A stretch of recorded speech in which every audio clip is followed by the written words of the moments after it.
Welcome to another video from Road Free Life. Just stopped by to make myself an international driver's license because, as it just so happens, I'm heading home for Christmas this year, first time in 15 years, and so I'll be needing a driver's license so I can navigate a vehicle back home, but that's another video.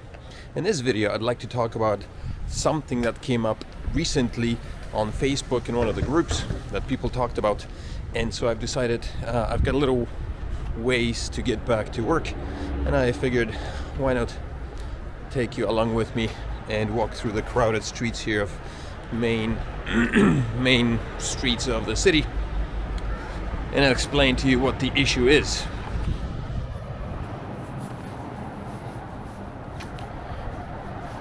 Over the past year or so, or maybe 2 years, I've received several letters to our school, and they were addressed to myself, and then we received another letter in mail, and it was addressed to one of our teachers, and it was very peculiar. I opened up the letter and it was handwritten. It was addressed to me with my name properly spelled, handwritten, as was the letter.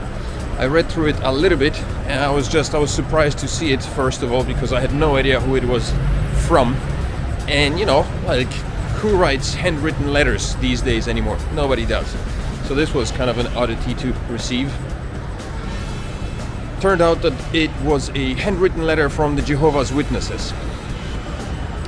And my friend, or one of our teachers, had received the exact same letter as well, handwritten, and with all the same shebangs as my letter was.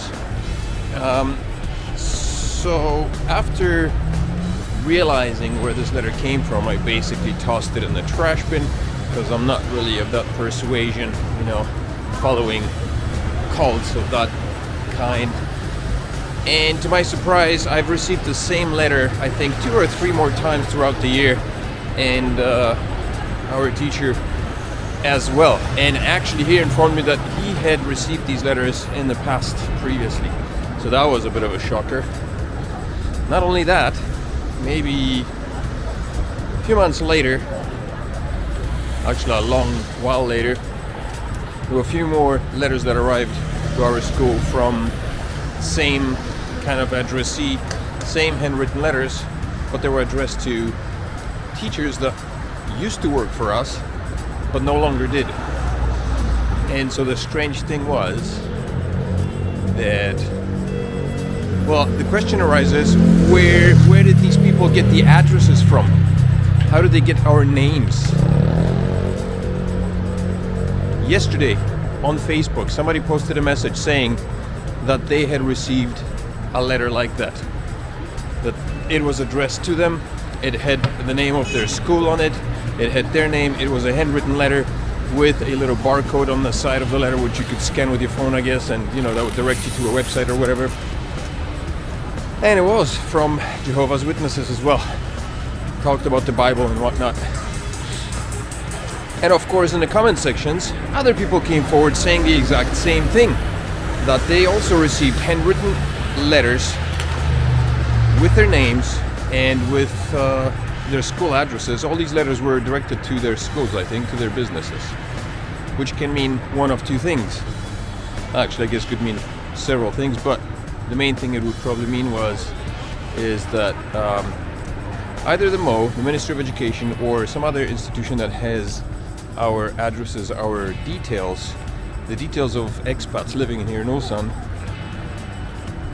our names and our contact details, employment details, and these details have been leaked to members of the cult following of Jehovah's Witnesses, which is rather disconcerting, as these institutions should have these things private, and yet they were infiltrated by one of the leeches, and I guess who is leaking information. I assume this is just a small number of people that came forward that happen to have read that particular post, and they made messages about what had transpired in regards to those letters. And well, I think that's a huge problem. Nobody knows where these where these letters come from. Nobody knows how these people got a hold of our information. I haven't received any letters in a while, so that's good. But I wonder how many more people there are out there who have received these letters. So that's a strange thing about Korea. I think it's cult culture. A lot of cultists roam the streets of Seoul.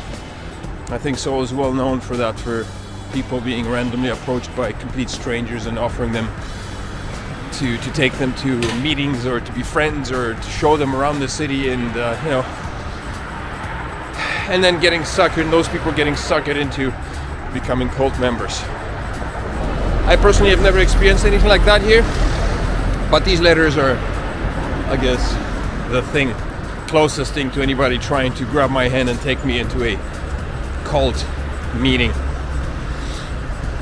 Anyway, I thought I would share this strangeness about South Korea, and let me know in the comment section below. Let me know what you think. If you are living in Korea and you've come across one of these oddities, if you had somebody who sent a letter, if you've ever received a letter like that, I would love to find out, to know about it. Drop it in the comment section below. Also, let me know what you think about this. Maybe you have some insight on as to how this information may have been leaked, how these people got a hold of our details, of the private details of the the expats' employment places of employment, because that should not be happening. That's a breach of privacy. Anyway, make sure to smash up the like button and hit that little bell notification button so you don't miss any other videos from the Road Free Life channel. And I'll see you in the next video. Hopefully one in which I explain the reasons for why I changed the channel name. See you until then.